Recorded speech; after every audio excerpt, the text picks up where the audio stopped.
Pokoknya tugasnya kita semua meluluskan mereka-mereka yang selama ini hanya mendapatkan bansos dari kita. Siap? Sanggup? Sanggup? Nah, sekarang udah lebih rileks, saya minta untuk diperhatikan, dipahami dengan baik apa yang saya sampaikan pada season kedua ini. Tadi udah kita sampaikan bidang kerja kita, sasaran kita, sekarang bagaimana kerja kita. Ini teman-teman, mari kita sama-sama bekerja dengan proses bisnis yang sudah kita buat. Jadi kerja ini ada alurnya. Kerja kita ini ada alurnya dan semua harus konsisten dengan alur ini supaya kerja kita terukur. Supaya kerja kita itu mulai dari awal sampai akhir terhubung satu dengan yang lain, bukan loncat-loncat. Maka itu saya dengan tim dibantu staf khusus saya, diskusi dengan para dirjen, inilah hasilnya proses bisnis Bukadinsos yang kita jadikan pedoman termasuk nanti untuk pemerintah daerah. Bagaimana kerja kita? Yang pertama-tama kerja kita harus berdasarkan data yang valid. Maka inilah yang dititipkan Presiden kepada kami berdua, mulailah kerja dengan data yang valid. Dan untuk keperluan itu, Bapak Ibu sekalian, Presiden memang sudah memerintahkan untuk supaya segera terwujud apa yang disebut dengan data tunggal.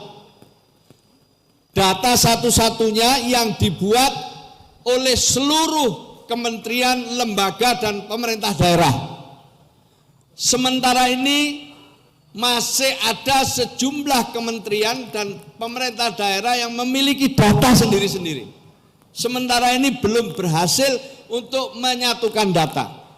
Tetapi Presiden pada awal-awal sidang kabinet telah memerintahkan untuk supaya diintegrasikan, dan yang diberi tugas adalah BPS. Apa? BPS. BPS itu di bawah naungan Bappenas, di bawah naungannya Pak Maliki. Jadi sekarang data yang dimiliki oleh Kementerian Sosial, data yang dimiliki oleh BKKBN, data yang dimiliki oleh Bappenas, data yang dimiliki oleh Pertamina, PLN, dan lain sebagainya, semua dimasukkan ke BPS untuk disinkronisasikan, untuk direkonsiliasi, untuk dikonsolidasikan dengan metode mutakhir, sehingga nanti muncul data yang sama. Kita tunggu hasilnya, tapi Bapak Ibu sekalian, kita harus bekerja berdasarkan data. Nah, data yang ada, ini data DTKS, data terpadu kesejahteraan sosial yang dimiliki oleh Kementerian Sosial. Nah, data ini dari mana? Dulu pertama yang memberikan kepada kita BPS, kemudian diolah oleh Kementerian Sosial dengan mendengarkan, memperhatikan masukan dari lurah, kepala desa, bupati, wali kota, langsung naik masuk ke DTKS. Sementara jalur masyarakatnya, ini semua pilar harus tahu, jalur yang masyarakat adalah jalur cek bansos, aplikasi cek bansos. Di sana ada usul sanggah, di mana masyarakat boleh usul dan boleh menyanggah jika ada data yang memang tidak semestinya masuk dalam kategori miskin. Ini sementara data yang kita pakai ini dulu. Data ini dulu, data DTKS. Nah, oleh karena itu nanti ke depan kita minta para pilar ini juga bisa memberikan masukan. Kalau misalnya lewat kelurahan susah, lewat desa susah, lewat musyawarah desa susah, musyawarah kelurahan susah, usul lewat dinsos susah, maka yang namanya pilar bisa membuka aplikasi cek bansos, kemudian dibuka Sampai lihat di situ ada usul sanggah, silakan dikoreksi. Kalau sudah koreksinya benar dengan memberikan nomor KTP calon penerima manfaat, kemudian difoto rumahnya, ya, kemudian data-data lain dilampirkan, insya Allah nanti oleh Pusat Data Informasi Kemensos akan diproses lebih lanjut. Oleh karena itu tetap akan kita berikan kesempatan koreksi yang dilakukan oleh masyarakat, termasuk utamanya adalah dari pilar-pilar sosial. Maka pilar-pilar itu harus sering-sering buka cek bansos, ya, paham?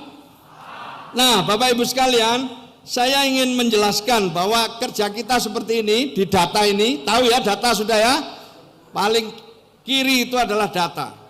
Saya lanjut ke slide berikutnya dulu. Inilah data kita, Bapak Ibu sekalian, yang ada sekarang. Nanti kalau ada data baru akan diperbarui.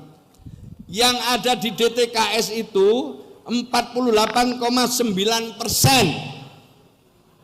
atau setara dengan 136 juta lebih jiwa, sekitar 50 lebih KK. Jadi ini yang ada di data kita sekarang. Dari data itu yang masuk kategori miskin ekstrim 0,83% atau 2,3 juta jiwa, termasuk di Jawa Barat. Sementara yang miskin menurut BPS 9,03 atau sekitar 25,22 juta jiwa. Inilah sasaran kita hari ini, Bapak Ibu sekalian. Nah, program PKH semuanya penerima manfaat ada di dalam data ini. Penerima manfaat bansos yang jumlahnya sekitar 18,8 juta jiwa itu juga ada di sini. 10 juta KK sasaran dari PKH ada di sini. Maka semua yang ada di sini bisa kita intervensi sesuai dengan kemampuan Kementerian Sosial atau anggaran yang Kementerian Sosial miliki. Jelas ya? Oke, kita balik lagi ke slide sebelumnya. Adik-adik, bapak-bapak, ibu-ibu, saudara-saudara sekalian, setelah mereka masuk data, kemudian kita tetapkan keluarga penerima manfaat. Setelah kita tetapkan mereka yang kita bidik dengan intervensi yang kita punya program, berikutnya adalah pertama-tama mereka diberi yang namanya perlindungan dan jaminan sosial.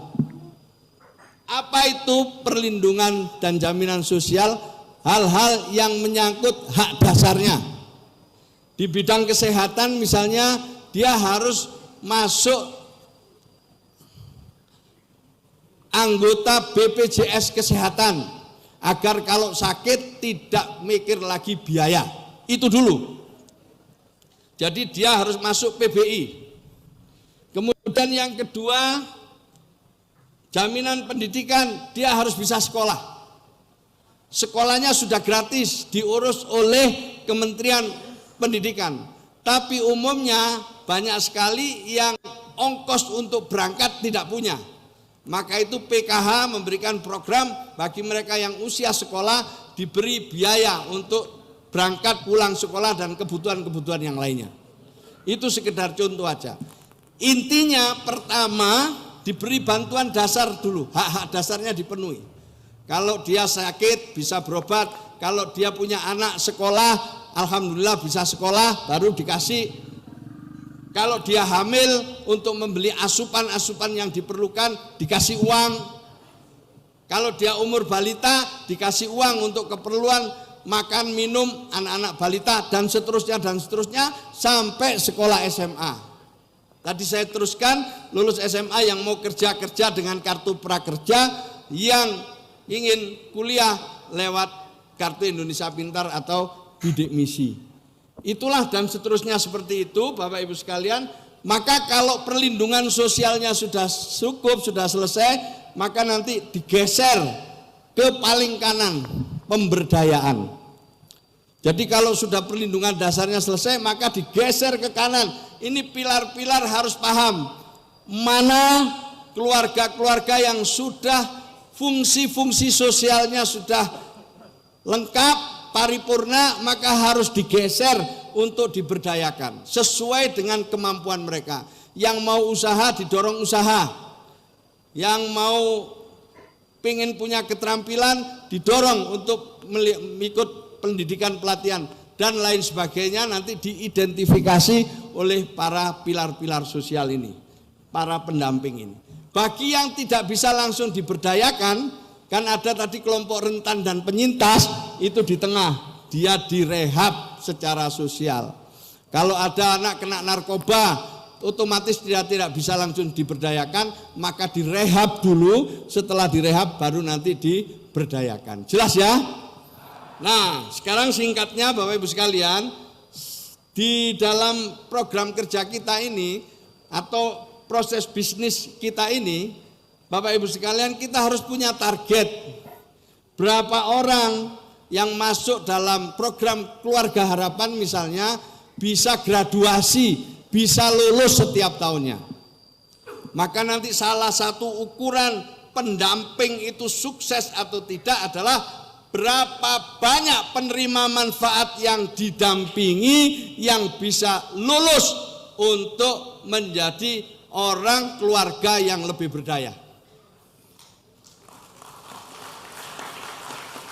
Jadi tugasnya pendamping ukurannya di situ. Kalau dia tidak sanggup, ya ini termasuk yang tanda tanya. Jadi harus punya kerja keras ini nanti para pendamping ini. Luluskan aja yang udah potongan luluskan. Jangan kalau potongannya sudah lulus nggak kamu luluskan. Mereka umumnya pengen dapat bansos terus sepanjang hidup. Maka itu para pendamping, mari kita bikin perubahan cara berpikir kita. Siapa yang paling banyak meluluskan mereka-mereka yang belum beruntung, yang kita sebut mereka yang sudah graduasi itu, nanti kita akan kasih reward. Kita akan kasih apa itu namanya? Penghargaan dan apresiasi. Itu kita akan lakukan itu, ini sudah kita susun ini. Pokoknya pendamping yang sukses, prestasinya besar, kita akan berikan reward. Tapi yang beleret itu bahasa Jawa, apa bahasa Sundanya beleret itu? Bukan beleret itu berebet itu, berebet. Ya nggak ada yang keluar itu, nggak ada yang keluar. Ya tetap aja itu aja, KPM-nya itu aja. KPM-nya nggak berubah-ubah, tetap itu aja setiap tahun. Maka akan kita beri sanksi sesuai ketentuan yang ada. Nah, Faisal jelas kamu, paham. Jadi ukurannya nanti ke sana. Sehingga kita ini kerja itu jelas gitu loh. Udah ini graduasi, ini lulus. Nah, apa yang sudah lulus nggak dibantu? Bukan begitu. Yang sampean identifikasi, yang mas-mas saudara-saudara identifikasi bisa diberdayakan, nanti masih kita beri bansos selama 1 tahun. Setelah itu kita berikan modal lewat kementerian yang lain. Jadi mereka akan kita titipkan kepada kementerian lain untuk diberi modal, diintervensi sesuai dengan kementerian masing-masing. Jelas apa tidak?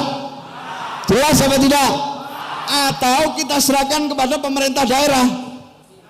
Kita serahkan kepada pemerintah daerah. Pokoknya tugasnya kita semua meluluskan mereka-mereka yang selama ini hanya mendapatkan bansos dari kita. Siap? Sanggup? Sanggup? Nah, kalau Bapak Ibu sekalian kerja keras, saya juga akan kerja keras. Biar P3K ini lolos semua. Saya akan berjuang. Jadi sama-sama berjuang. Bapak berjuang, kami juga berjuang. Siap? Siap? Dah, itu aja saya kira Bapak Ibu sekalian, saya nggak akan lama-lama. Karena yang penting paham kerjanya. Paham apa?